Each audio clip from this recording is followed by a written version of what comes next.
আসসালামু আলাইকুম দর্শক, আমি পবন মেকার চলে এসেছি আপনাদের নতুন ভিডিও নিয়ে। তো অনেক ভাই আমাকে কমেন্ট করে দেয় এসএমডিএস সার্কিটগুলো কীভাবে মেরামত করা যায় এবং সার্ভিস করা যায় সেটা নিয়ে ভিডিও বানাতে। তো আমাদের কাছে একটা সার্কিট আছে, এটা হলো আপনার চার্জার ফ্যানের সার্কিটগুলো। এটা আপনার 6 ভোল্ট চার্জার ফ্যানের সার্কিট। তো এটার প্রবলেমটা কি, এটা পাওয়ার আইসিটা নষ্ট হয়ে গেছে, পাওয়ার আইসি কিনতে পাওয়া যায় নাই, এই জন্য সার্কিটটা কিন্তু বাতিল হয়ে গেছে। তো এই সার্কিটটা আমরা কীভাবে রিপেয়ারিং করবো সেটা এই ভিডিওতে দেখাবো। তো আর কথা পারবো না, চলুন আমাদের ভিডিওটা।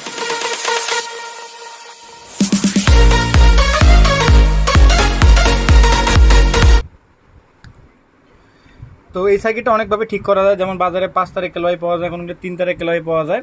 তো 5 তারের কেলওয়াই দিয়ে এগুলো পারফেক্ট হয় এবং 3 তারের দিয়েও পারফেক্ট হয়। তো আমাদের কাছে 3 তারের কেলওয়াই আছে, এটার কভারটা একটু দেখে দিই আপনাদের।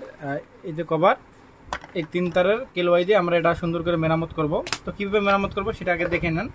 তো সর্বপ্রথম আমাদের সার্কিটের যে পাওয়ার আইসিটা আছে, যেটা দিয়ে সার্কিটটা পাওয়ার ঢোকে, সেই আইসিটা আমরা আগে খুলে নেব, কারণ এই আইসিটা তো নষ্ট হয়ে গেছে।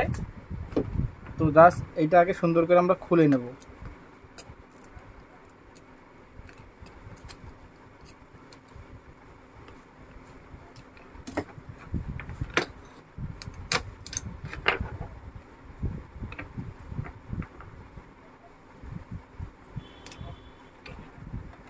তো আমার এটা যে পাওয়ার এসিটা আছে এটা আমরা খুলে নিয়েছি। তো এটার একটু কানেকশনগুলো আপনাদের দেখাই, এখানে একটু রাং ভরার কারণে এটা দেখা যাচ্ছে না। জাস্ট আমরা এটা একটু পরিষ্কার করে নেই।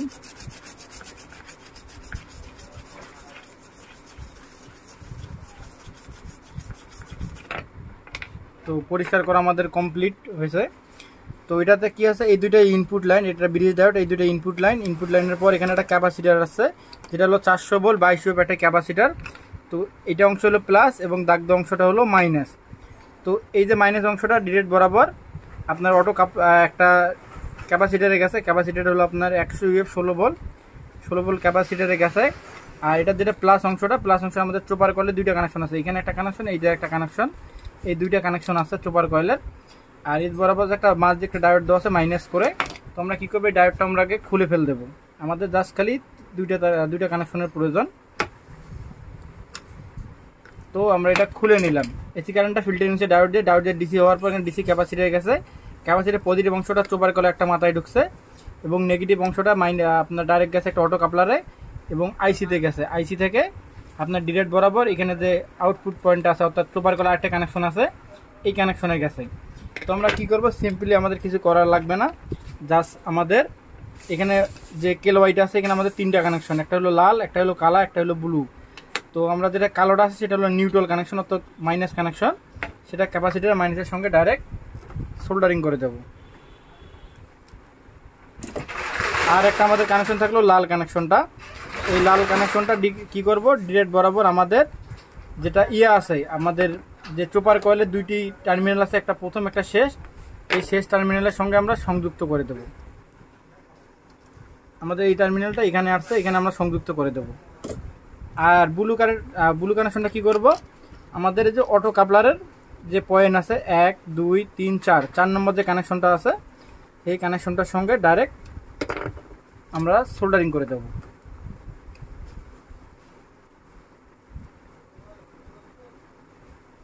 সোল্ডারিং আমাদের কমপ্লিট। এখন আমাদের এটা ভোল্টেজ বেরার জন্য একদম পুরোপুরি রেডি। তো আমরা কি করব, আমাদের এখানে ডায়োড লাগা নাই, তো আমরা জাস্ট একটা ডায়োড দিয়ে এখানে চেক করবো আসলে এখানে ভোল্টেজ বের হচ্ছে কিনা। তো আমরা এখানে একটা ডায়োড বসাবো। তো আমরা এখানে কি করছি আপনাদের একটু বলে রাখি। তো আমাদের এটা হলো AC input line, AC input line থেকে আপনার ডিসি তৈরি হয়ে একটি ক্যাপাসিটারে গেছে, 22 ওহম ক্যাপাসিটার, 400 ভোল্ট ক্যাপাসিটার। যেটা পজিটিভ অংশ সেটা হলো এটা, আর নেগেটিভ অংশ এটা হলো এটা।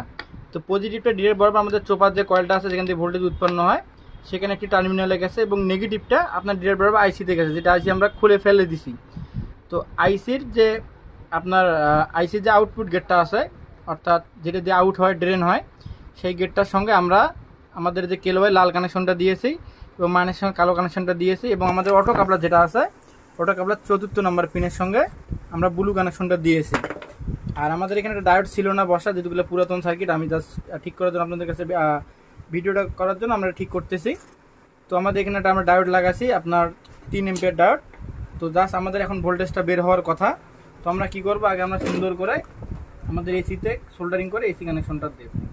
তো আমরা কি করছি, আমরা জাস্ট এখানে আমাদের যে এসি লাইনটা আছে, এসি লাইনটার পরে একটা ডায়োড লাগা আছে, যেটা দিয়ে আপনার ডিসি রূপান্তরিত হওয়ার পর এখানে একটা ক্যাপাসিটার আছে আপনার 400 ভোল্ট 22 ওয়েভ ক্যাপাসিটার।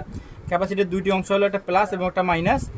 তো মাইনাসের সঙ্গে আমাদের কেলোয়ের মাইনাসটা আমরা সংযুক্ত করেছি, এবং প্লাস অংশটা যদি আমি দেখাই, প্লাস অংশটা আমার চোপার কলে একটি প্রান্তে গেছে, আমাদের আরেকটি প্রান্ত ডাইরেক্ট আইসির গেট থেকে আসছে, তো ড্রেন গেটটা যেটা আছে আইসি সেটা, তো সেটার সঙ্গে আমরা আমাদের যে লাল তারটা কমন দিয়েছি, আর এখানে যে অটো কাপলার লাগানো আছে, অটো কাপলার 4র্থ নম্বর পিনের সঙ্গে আমরা ব্লু তারটা সংযুক্ত করেছি। আর আমাদের এখানে আউটপুটের জন্য আমরা এখানে মিটারটা লাগাইছি, মিটারটা ডিসি 20 ভোল্টে দিয়েছি। এখন এটা লাইনে দেওয়ার পালা, জাস্ট লাইনে দিয়ে দেখবো যে আমাদের লাইনটা বের হয়েছে কিনা। তো জাস্ট আমরা সিরিজ লাইনে দিলাম এখানে। তো সিরিজ লাইনে দেওয়ার পর এখানে যদি আপনার মিটার আপনাদের দেখাই, তো মিটারটা যদি আমি দেখাই, এখানে যদি আমরা যখন ভোল্টেজ দেবো, এখানে আমাদের দেখেন 8 ভোল্ট বের হচ্ছে, 8 ভোল্ট, এখানে 12 ভোল্ট বের হচ্ছে। তো এই ভোল্টেজটা অ্যাডজাস্ট করবে কিসের মাধ্যমে, এখানে একটা ভেরিয়েবল আছে, ভেরিয়েবল যদি আমরা টাইট দিই ভোল্টেজ বাড়বে, ভেরিয়েবল যদি ঢিল দেই তাহলে আমাদের ভোল্টেজটা কিন্তু কমে যাবে। তো এই উপায়ের মাধ্যমে আপনারা যে কোনো নষ্ট সার্কিট কিন্তু মেরামত করতে পারেন। তো আমাদের ভিডিও যদি ভালো লাগে থাকে আমাদের চ্যানেলকে লাইক, কমেন্ট এবং সাবস্ক্রাইব শেয়ার করবেন। পাশাপাশি নতুন ভিডিও পাওয়ার জন্য বেল আইকনে পুশ করে চাপ দিয়ে রাখবেন। তো আজকের মতো আসসালামু আলাইকুম, দেখা হবে একটি নতুন ভিডিওতে।